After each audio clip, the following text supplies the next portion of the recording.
What's going on, people? This is Leap Effect Ninja again, man. Making another video. But I saw this interesting trailer. I just pray, man. But we'll go ahead and watch it for a reaction, but I don't know, man.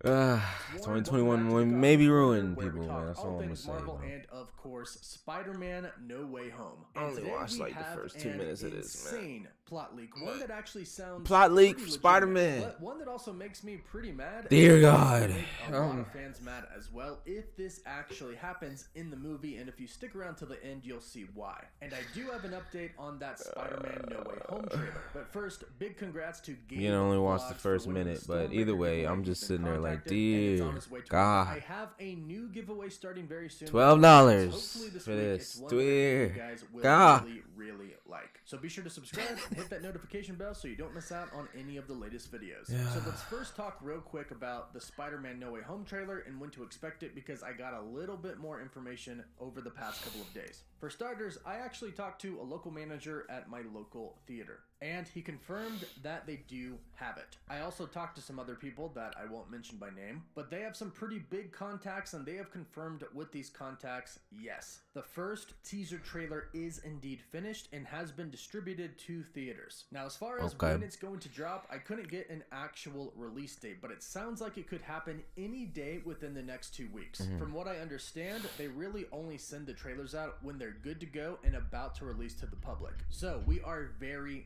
close, and as always, if I hear anything else, I'll be sure to update everybody. And now we'll start with this plot leak, which again sounds really good, but I don't know if I want it. And after you hear the plot leak, you'll all have to let me know what you think about it in the comments down below so I can kind of feel the vibe for it. But it sounds very legitimate, and of course, as the teaser comes out and some people have actually seen it, we get more and more leaks, so it could be very legitimate. So let's dive right in. It says, Peter is on the run after the identity reveal in Spider-Man: Far From Home. Makes Ned sense. and MJ are with him since they're accomplices to his crimes. And accomplices and crimes are both in quotes. It then says that Doctor Strange, at Happy's request, finds them in a homeless shelter under... What the hell? You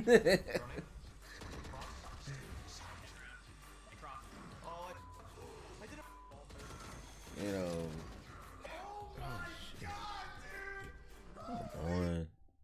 undercover, where he brings them back to the Sanctum and tells them to lay low while he figures out a way to fix everything. There's actually a story in the comic line Here's where the deal with that. SHIELD, you know, whatever's left of SHIELD couldn't take him in. The Guardians of the Galaxy couldn't take him in. The rest of the Avengers couldn't find a way with all their money and lawyers. Just couldn't take him in, but he's just the honorary Avenger, just out on it alone, man. That's just Mr. great, Fantastic man. and Iron Man actually help erase the memory of Spider-Man / Peter Parker from everybody in the world. So Doctor Strange could definitely figure out a way to fix this whole identity crisis. Yes, but then it goes on to say, can. in the Sanctum, Peter comes across a sort of bigger on the inside prison where Green Goblin, Doc Ock, and Sandman from the Raimi universe, and the Lizard and Electro from the Amazing Spider-Man universe are being held. Willem Dafoe's Green Goblin manages to trick Peter into thinking that their universe's Spider-Man were corrupt and killed them, and tells them that Peter needs to release them so they can save their own universes. So Peter ends up freeing them, and they escape. See, that's the young Spider-Man, naive. Yep, we miss him, and we miss him.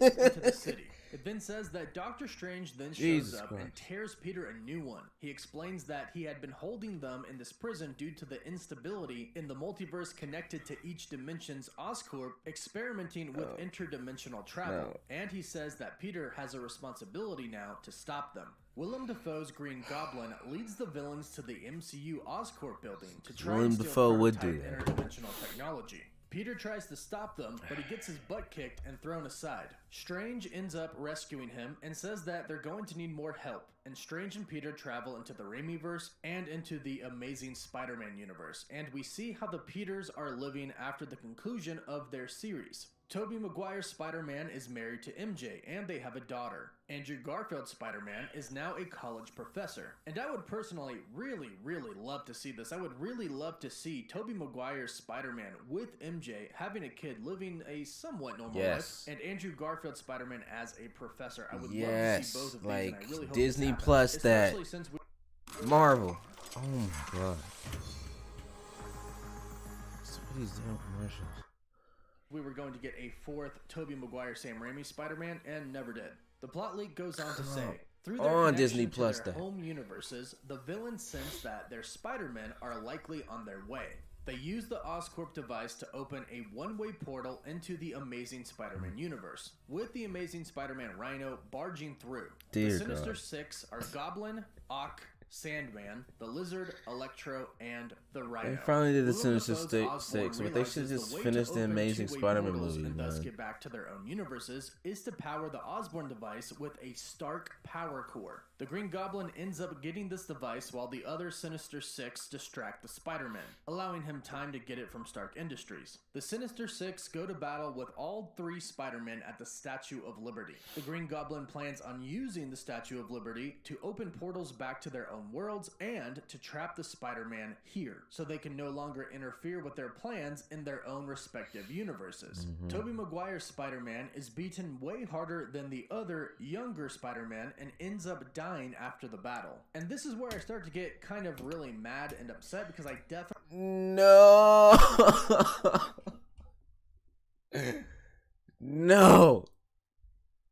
No, because literally most people that went to go see the first Spider movie were like between the ages of 10 and maybe 15 years old, so between 25 and 31 today. Like, come on, MCU. There's no one in your version of the MCU, they can't seem to have a kid, male or female, and then they die. Oh, I had a kid. I guess this is my last fight, guys. They did that to Tony Stark, and now they about to do it to Tobey Maguire. Boy, if this is true, even after COVID, go see this movie. Even after vaccination, go see this movie. Like, boy, like, I would walk out the movie theater, because that's part of my childhood, man. You killed part of my childhood off, Disney. Come on, Marvel. Kevin Feige, God. Dear God, I'm gonna watch the rest of this. I'm already done, man. I know a lot of people that see this, hear the rumors. I swear to God, if thank God, if this is just a rumor, but we're quite literally people. What the fuck? Why? Why even do this? Don't want this to happen, but I'll talk about it more at the end. Norman Osborn's Green Goblin finally shows up at the end with the device and Ned. Norman Osborn activates the device, but they manage to stop him and protect Ned in a 2v1 fight with him. But the Green Goblin manages to miss the two Spider-Man with a pumpkin bomb and ends up killing Ned. Another part. Dear God. Those homeboy just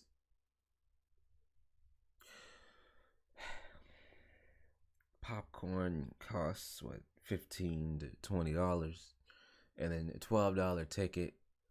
Why even bother, man? Why even bother? You gonna kill off some of the greats, man. That they get really mad about. Tom Holland's Spider-Man nearly kills the Green Goblin, but Andrew Garfield's Spider-Man stops him from becoming a villain like them. The Sinister Six get locked back up in Strange's prison. And see, Andrew saving lives, man. Tom Holland's Spider-Man and Andrew Garfield's Spider-Man attend Tobey Maguire's Spider-Man's funeral. Oh, God. And then he's got the picture. Damn. Come on. And then seemingly part ways. More power. Tom Holland's Spider-Man and the thing is, they kill off the what is it? Ben Parker. Ben, the guy who said, with great responsibility comes great power. You know? Come on, man. Great power comes great responsibility, man. Come on, please, man. Come on, man. This Parker didn't even know what Ben. He didn't have a Ben Parker in his universe for some damn reason. ends up turning himself in. Pampers, la marca número uno So literally, ayuda a oh mantener la my piel de su god, bebé más seca y saludable. come on with these commercials. There's no commercial line to Remember you skip, telling us man. to check out the general for car insurance? I'm sorry, We left people. Deep in the woods. Turns out you. All right. But he ends up being successfully defended from murder charges by his lawyer, Matt Murdock. Well, at least aka Murdock Daredevil. may or may not However, be in it, his but secret I'm identity happy. issue is not because that revealed, means thus the Daredevil everybody still series is knows coming that back. Peter It needs Parker to be a is movie Spider-Man. also. They One need of to the make final him scenes put is of him Tom Holland's Spider-Man in his going own up to movie. Ned's grave and talks about how he feels responsible for his death. It's at this point that Andrew Garfield's Spider-Man shows back up in his universe, and he gives the responsibility talk to Tom Holland's Spider-Man. Tom Holland's Spidey realizes that Ned, like Uncle Ben, Tony Stark, and Tobey Maguire's Peter Parker, would want him to still be a hero. It then says that the final swing is of both Tom and Andrew's Spider-Man in the streets of the MCU New York. Now, this plot leak overall sounds pretty cool. I like how everything is incorporated with the other two universes. I like the fact that the multiverse is already kind of falling apart, and Strange has already been doing his job kind of protecting the entire multiverse by locking up some of the villains. Now, Norman Osborn is a genius, and if anybody, as far as villains are concerned, are going to know how to open up these portals, it's going to be him. At least anybody that the MCU is prepared to introduce. This also follows other leaks that we've heard before that primarily involve around the Green Goblin being the main villain, which at this point in time, many different reliable insiders have reported to be true. In fact, last week, Daniel RPK backed up the fact again that the Green Goblin is the main villain. And if you consider the fact that Multiverse of Madness is coming right after this, it would make sense that the madness would begin in Spider-Man No Way Home. Now, I actually really like this plot leak, but the only part I hate about it is the fact that Tobey Maguire's Spider-Man would die. This is something that I just don't want to happen. He's my personal favorite Spider-Man, and I would hate to see him die on screen, especially if you just showed him being married to MJ and having a daughter. Now, it does make sense that he would be... But it seems like it's just a cliche to have a kid in the MCU, man. Oh, you're a father? Oh, let's make sure your daughter doesn't grow up just like Iron Man. You don't grow up with a father. Learn that struggle. A little bit out of shape compared to the other two younger Spider-Man, but I would really hate for him to die, and I think it would be a shame. The same thing goes for Ned. I don't hate Ned dying as much as I hate Tobey dying, because it would be the first time that Spider-Man in a movie lost a true best friend. Tobey lost Harry, Andrew Garfield's Spider-Man lost Gwen. It would make sense that there is a loss for Tom Holland's Peter Parker but he in the film. still never got to know Ben Parker. Now, hopefully they have a scene where someone teaches him the responsibility of power. You know, it just isn't an Iron Man event. Iron Man was basically his Ben Parker. I don't know, man. However, is it necessary? That's kind of my only real question about this. I think it could add to the future movies, but I think we'll have to see how it's executed. But overall, this plot leak actually sounds pretty good. Now, of course, take it with a grain of salt as always, but if the whole thing isn't true, I definitely think that there are parts of this that are for sure true. All right, we are done here for now. To those that are like, for the love of God, well, what's today? I think it's Wednesday. Yeah, it's Wednesday, June 2nd, people. My day is ruined, man. But I hope you all have a rest of a blessed day. Don't forget to like, favorite, and subscribe. I think I need to go cry in the other room real quick. Get myself mentally prepared if this shit turns true. But in any event, do enjoy the rest of your day. Don't forget to like, favorite, and subscribe. It helps the channel, people. 300 subscribers, man. Dear God. Jesus Christ, you killed Tobey Maguire. You give him that one final check, and then he's out, man. Why even show up, man? You're just gonna cut your character off after it's been so long to not be in the movie. I'm happy they gave Andrew Garfield some more screen time, considering what happened to him. But cause he was one of my favorites, man. But like, come on, man. Come on. Anyway, people, I'm done, man. Have a blessed day. again.